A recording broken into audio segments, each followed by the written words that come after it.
All the engines on the Fat Controller's railway look different.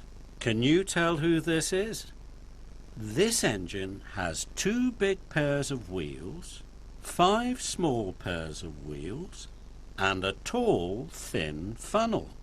What else can we see on this engine? It's the number 2. Can you remember which of the Fat Controller's engines is number 2? Here's another clue. This engine is a beautiful bright blue colour. Only one engine on Sodor has all those wheels, is blue, and wears the number 2. Do you know who it is? That's right. It's Edward. Hello, Edward.